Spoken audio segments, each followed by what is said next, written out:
Alright, so after choosing one of the provided photos, I want you to just analyze the different elements in it, the different parts, the major defining pieces of it.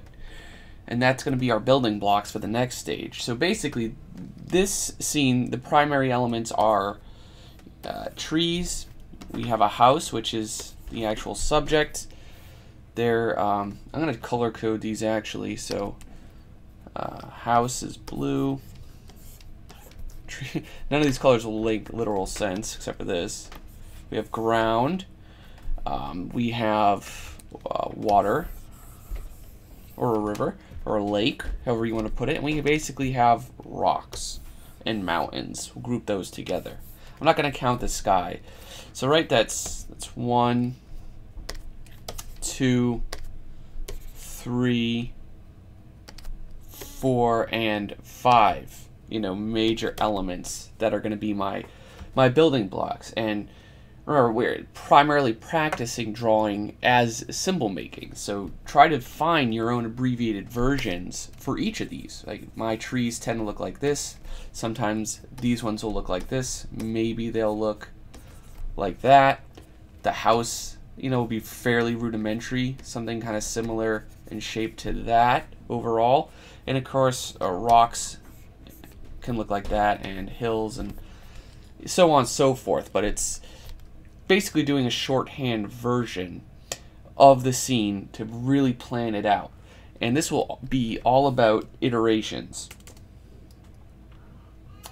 So in the next stage, grab the provided layout sheet, and you're going to do 12 iterations off that one photo. I now have that photo moved off to my second monitor so I can view it and analyze it. If you don't have one, probably want to keep that on the same page. So basically, I'm just going to draw.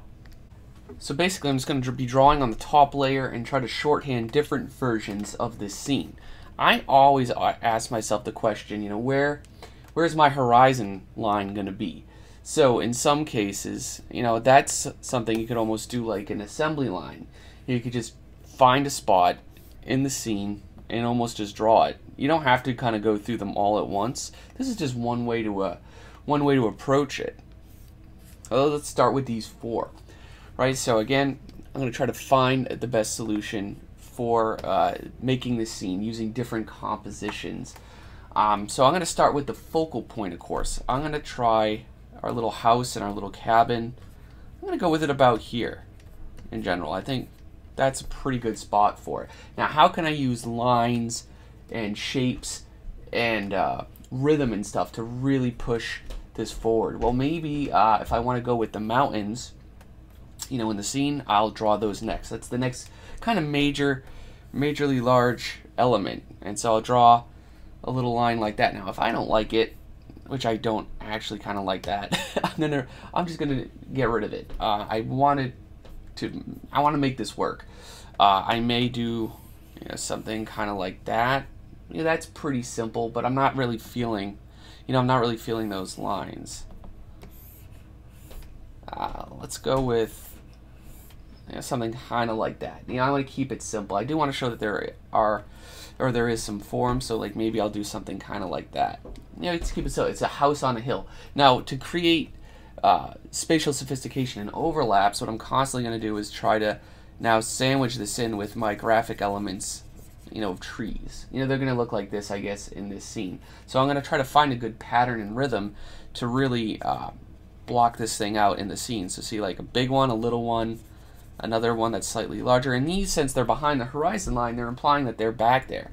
Of course, if I want to show one that's closer, I have to draw it in front of it. But I'm basically trying to find a good little rhythm of these. Maybe if in some cases I want to do more shrub-like shapes, so they'll be a little smaller like that.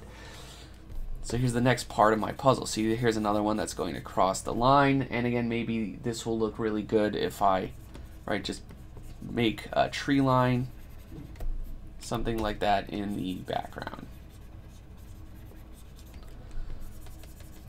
So these shouldn't take any more than a few minutes. Right, so there's basically the scene. Now, if I want to draw some kind of landmass in it, maybe like, right here, it's not going to take much if like I want to start digging out shapes in the landmass basically to make it a little more, you know, visually pleasing. Now if I want to do something dynamic, I might go with a simple shape like that. If I want to create, you know, a much wider sort of flow of them or larger rocks in the scene, I can start to work out, you know, even more, you know, complex shapes until I'm basically satisfied.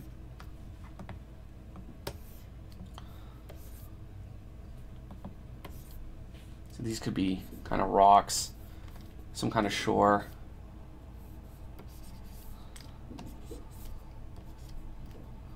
See, that line added nothing. I thought it was going to, so I got rid of it. So here's a bit of a rocky shore breakdown. Here's kind of a river, you know, winding on through, and it's going to go. Of course, at this point, it wouldn't make sense to have the horizon line on an angle, so I'm just going to switch it out like that.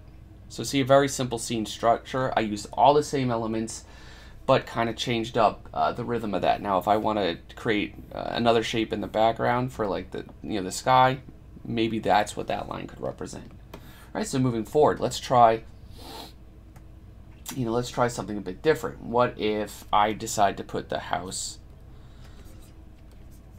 you know, basically, you know, right here? Yeah, that's a good, right, a good little spot for it. I like it. Now, how can I use lines to really draw the eye, you know, to that? What if this is, in this case, part of that shoreline? It's, you know, it's going to come straight down, you know, and up. You know, something kind of like that, right? So I'm going to, of course, lose that. And then I think, you know, what else could I do to make this interesting? What major shapes? What if I have some kind of line or shape? Again, I'm trying to make these all very dynamic and unique. So like, what if I had a line, you know, in some capacity that ran through it, you know, like that? You know, how can I make sense of that? That becomes problem solving, and it's kind of fun. So what if, and I'll have to explore this now to make sense of it. But what if I did you know, broke down the line something like that, or if I took more of a line or a shape like that? See, it's very abstract. I can't. You know, I can't really stress that enough. There is a level of abstraction to trying to make this work. So, right, I have big shapes, I have medium shapes, I have smaller shapes gradually working their way basically into the scene. Now, I kind of like the idea of like, what if I had, if I have a mountain edge kind of coming down like that? You know, I'd have to, right, eventually kind of make sense of that. Like, this could just be some of those flowing mountain terrains up behind it. I always like those. And then something kind of like that. It's just going outwards. So if I were to shade this, which I'm really not going to here, the lines are going to be kind of going like that. Right, very simple. Some cases having overlaps would help, but I'm trying to make sure the I don't get too redundant with these. So I kind of need to put my tree elements, I guess. How can I frame the subject here to really push for trees? Right here, these ones are really far in the background, right? The further they go in the back, the smaller, right, they are. So see, now at this stage, I'm almost completely kind of framing the house with these different elements. I always like to kind of think that way. So it's heavy-handed over here. What if in the far background, right, we have distant trees really far in the ground like that? So see, there'd be overlaps, and then of course you could show different levels of those trees. So see, notice I drew with a gesture first, and now I'm just kind of filling in what that shape could be. It's almost inconsequential after the fact. This side, there's kind of like nothing much happening over here. Again, with the I could kind of make a nice little smooth sort of shape like that, where these kind of represent rocks and some kind of flow like that. I could put, you know, a medium-sized or a small-sized rock here, but it medium-sized in the scope of the image, you know, to kind of frame things. I could create some sense of overlap here where I'm crossing all these lines, so like something kind of like this. See, it creates overlap in that space basically. Now I just need to direct and find how I want to divide up, for the most part, you know, the remainder of the shapes. And I could do something kind of similar like that. Alright, and now progressing on here, right, to this third one. I'm going to frame the house. I'm going to do a little bit of a different one where it's kind of looking at us a little bit more, maybe slight, you know, kind of perspective thing like this. That just kind of changes it up just a little bit, and we'll have the house, the shape overall, you know, kind of work like that. You can always clean these things up if you absolutely feel like it after the fact. All right, so here we go. The second floor, we're gonna have doors, we're gonna have windows, something along those lines. So what if, you know, as a graphic element, I want to, right, completely frame this with trees coming up into the background. I want to go up a little higher. Yeah, I want to go even more. You know, something kind of like that. I think that's a nice shape. And I'll kind of continue like I've been doing in most of this right there. Now what I'm going to try in this one now is do a little bit more of a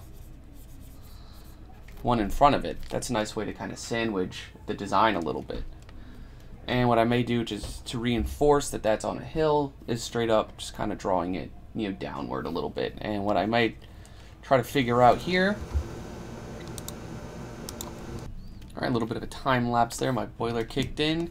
What I did was just kind of drawing a pattern and rhythm of rocks across here to, again, spatially make things a little bit higher. I'm trying to make these all varied sizes and shapes so they don't feel too similar. I added a slight little vertical hatch to show in this one that they are kind of more like a different texture, and of course I just added a mountain here to lead us right to that focal point.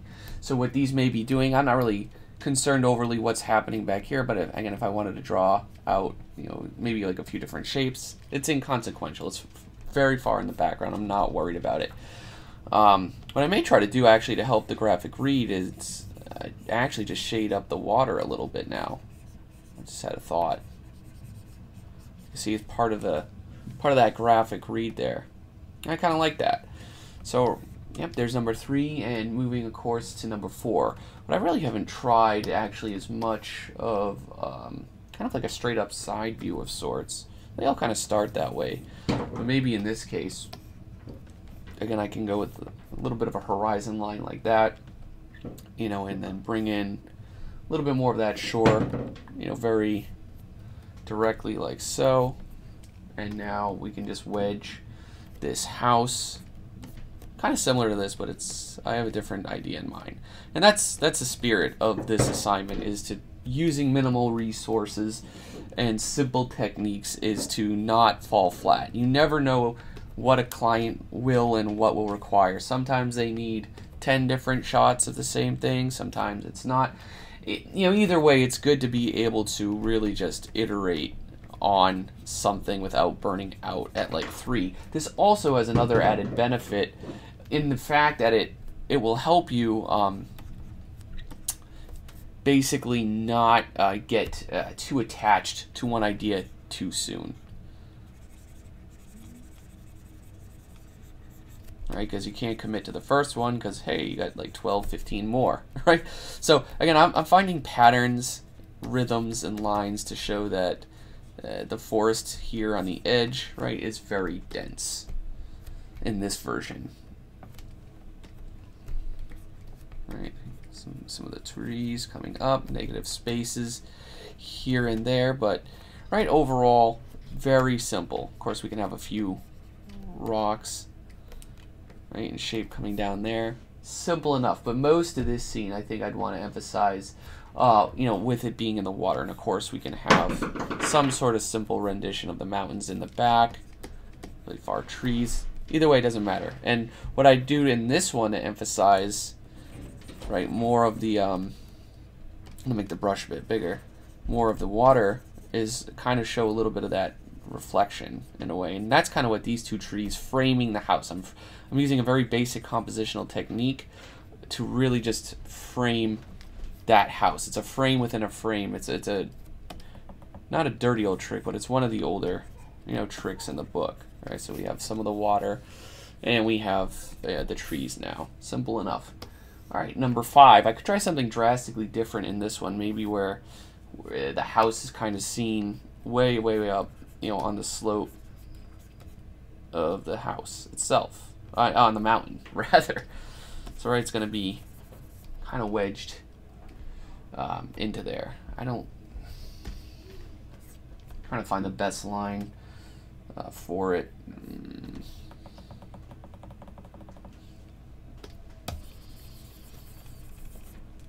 No, I'm gonna go with steeper. That way I can kind of break that into two, right? It's all about subdividing.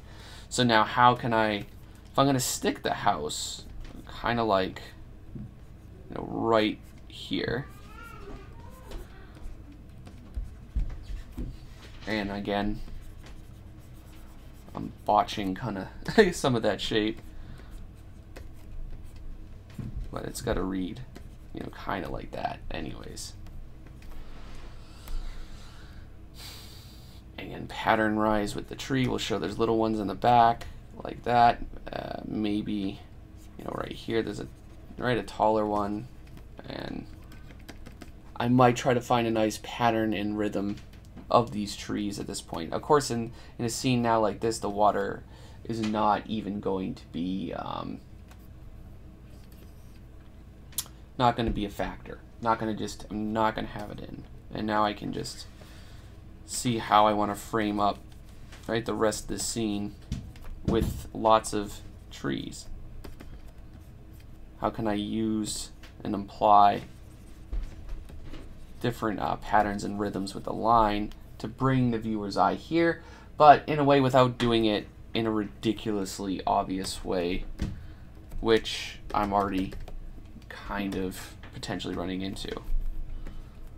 I think I need more trees in the foreground. You know, that's for sure. Something kind of like that.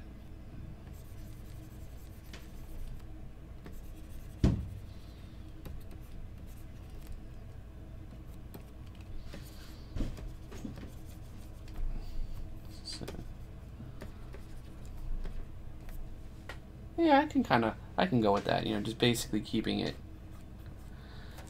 ridiculously simple. So there's a bit of a cliff, maybe. Where else could I show that? Like right here, there's a little bit of a cliff. You know, steeper slopes,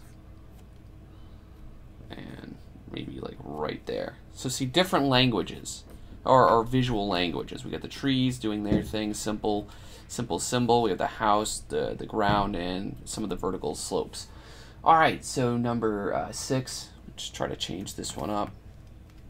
We'll do. I'm gonna frame this one with like a, you know, big tree right on the side. Because why not? I'm gonna stick. So sometimes I like to, you know, work or approach these in different ways, but I kind of know I'm gonna stick the house in there because I'm gonna frame it with these trees.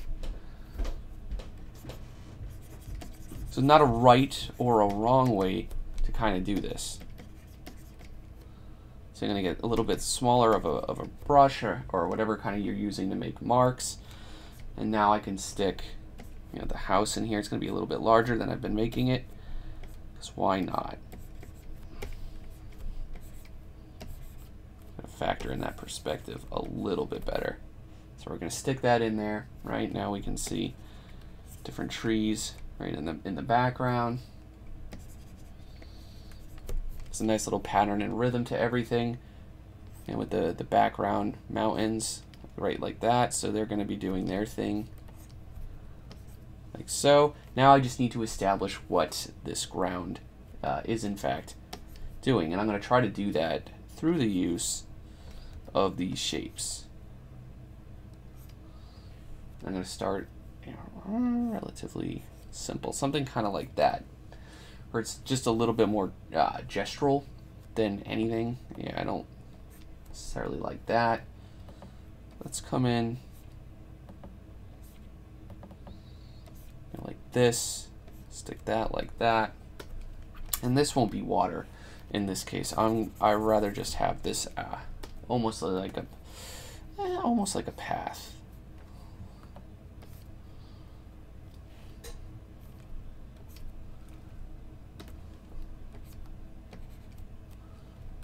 See, shapes are constantly changing and winding right as they go up there.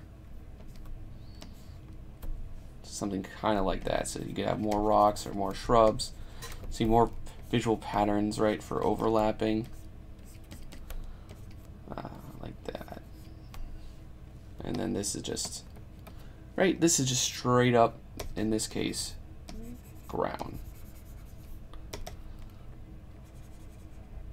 The idea is to keep it as concise, right, and as simple as possible. So number 7, let's try one on this one to switch it up again, higher. Constantly try to switch up these horizons. It makes for a different sort of take. What I may do though, for consistency's sake, if there is water in the scene and I want to aim for something consistent, I may go back in these ones after and just shade all the waters like that to make it obvious, like in a scene like this, you know, what is water and what is not. So again, I'm gonna try to, you know, frame up a tree right here. I think I'm gonna put some kind of shape like this where we're a little far back. We could see the house. You know, maybe it's something kind of like right here. It's got like a little side shed in this version.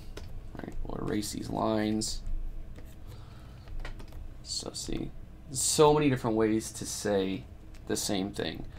And I'm going to frame that up like this.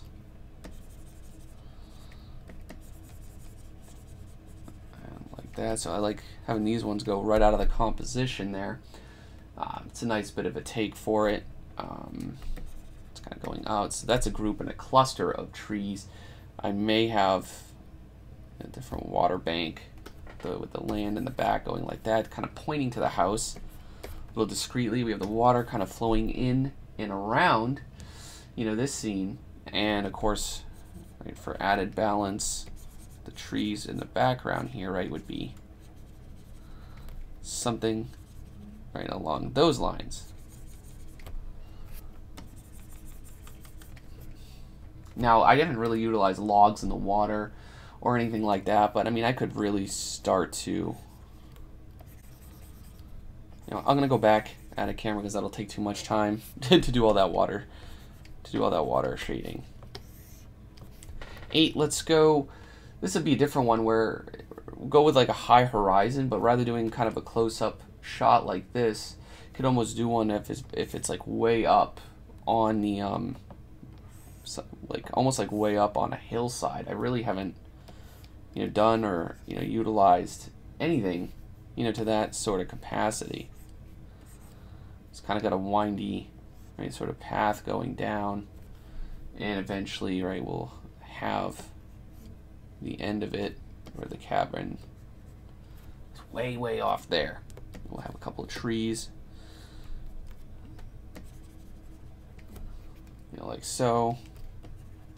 See, I might make a bit of an executive decision on something like this to move that horizon, because I don't know, sometimes I kind of want that horizon to fix, but I don't know. I'll think about it. I gotta frame a lot of this now with trees, like I always do. Trees are a tool. They shouldn't be random. I guess that's another big takeaway. Clouds shouldn't be random. Mountains shouldn't be random. They all need to be there to make a pattern, make a rhythm, to imply a line, and they're really just an integral part of the design, you know, like itself. By no stretch should they just be randomly placed in a scene for, you know, the sake of almost like doing it. Like there should be a reason for them, right, to be there. See, I kind of like that. And then the background, if I really want to zoom out with this, what I actually can do is lower that horizon now. Have it actually cross this tree. I like having it work like that.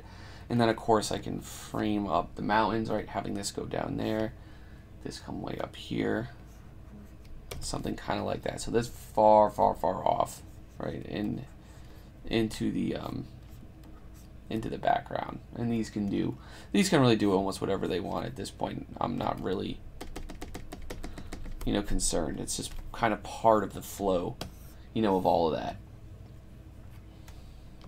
9, go back to keeping it simple. Draw like, you know, a simple mountain in the background. We'll stick the house. So you're making sure I have some of these trees break that mountain line, some of those trees, you know, deliberately not. Some of them breaking the horizon, right? Some of them not. It's also worth mentioning, you know, at this point, you know, why such simplicity with this? Well, I'm not, you know, it's obvious, I think, that right, I'm not trying to build worlds. I'm not trying to like define these cultures and define these awesome action set pieces, because that's a lot to do. That's a lot of designing you're doing while learning the earlier stages, like, you know, composition, design, you know, shape, form, rhythm. If you're trying to learn all of that while, you know, at the same time of, you know, building worlds and doing overly, you know, complex things like that, that's going to create quite a challenge for any level artist. It's good to kind of just start simple, you know, in an essence, and then gradually get, you know, more complex, you know, as they go. You know, just practicing making beautiful shapes at first, and then you know, working out the rhythms, and then how can you do lighting and form. But if you try to do all of that at once, you're going to pose quite the challenge, you know, for yourself. So I kind of like that one. All right, you know, moving on. We'll do another take on this one here. So just draw a straight line like this. What if the house, right, is kind of just offshooting, right, from the mountain side itself. It's built right into it almost. Maybe there's another part of the house. No, I'm gonna keep it simple. You try to get complex and fancy with things, and they start taking too long. And all right, here's the rhythm of that. We'll go up right here on that one. So this is much higher of a hill, and I'm gonna make a pattern, right, and a rhythm in a way with these trees. Kind of points right to the house. I like it like that, and then yeah, something kind of like that with some bending S shapes into the scene itself. And now I can kind of go like that. See, this line kind of all creates a little bit of a flow to kind of keep that together. Now I can have the very far distant horizon, you know, something like that. If I want to show trees back there or some kind of pattern, E shape, sure, right? Big, medium, small. It's got all the jam. Either way, very simple. Got to keep it simple. That's fighting the urge to constantly put detail in it. Notice too, I'm not doing lines and sketches like this, like super nervous. I'm trying to make confident and deliberate brush strokes for every one that I do. Trying to keep it very simple, you know, and intentional for the most part. This one can actually have some trees on it. Right there. This is kind of about the lake, and it celebrates the view of this cabin. Not going to get any more complicated than this right here. All right. Do a little bit of a lower shot. So do 2 lower shots. Why not? Back to back. We'll do 2 comps at once. It's up the challenge. All right, we're gonna stick the house. See, I'm so particular about some of these lines, I'll just constantly redraw them. There we go. All right, so that's pretty simple overall. So how do I subdivide that line? And maybe it's something kind of like that. I'll work out the rest of that one. What's going on right in this one? So probably need to emphasize a shape like that. So actually this one I'm going to work my way foreground to background. This one I'll work my way background to foreground and see how that works out for me. Do a bit of a foreground in this. Have that break the line. And now it's up on a cliff. So a little bit can do a lot. All right, now I got to resolve this. Let's have this line come in like that, because it's going to end up, I just know it's going to do something kind of like that. Yeah, I can go with a shape like that. Now I just got to figure out, let's actually have this one go beyond it a little bit. So I'll raise the horizon line ever so slightly. And now, kind of like the spirit of that, let's just have swooping abstract shapes kind of make up the background. And maybe it's about those logs, finally. So always trying to take opportunities to create overlaps to maximize depth. Something kind of like that. And I could be fine with that. All right, now I'm going to just clean these up, and basically that's the goal. Pick one reference source I provide and do 9 iteration sketches on that. I forgot to mention, if you want to try and adding like a gray tone to the image just to help readability on things, go for it. Maybe it's the sky, maybe it'll be the water in some cases, like if you want to show graphic lines of clouds. So like in this image, like I drew that line for the sky, but I could show that this could be a cloudy shape just by adding gray right there and then leaving that overall sort of be a little bit lighter. Maybe in a scene like this where having all that black, I can emphasize the reflection by taking in that gray, right, and doing something kind of like that, using some of the highlights, right, for movement and keeping my reflection. So therefore, again, if I wanted to do gray on the sky, right, create some kind of sense of movement, that could do that as well. It becomes another graphic element. In this case, where the black, if I made the dark tone the same as the water, it would really affect the readability of the trees, so I didn't. But now if I use a gray, I can express that very intentionally like that. So little, if you need to use gray in the scenes just to make things read or pop a little bit for clarity, then yeah, that's absolutely fine.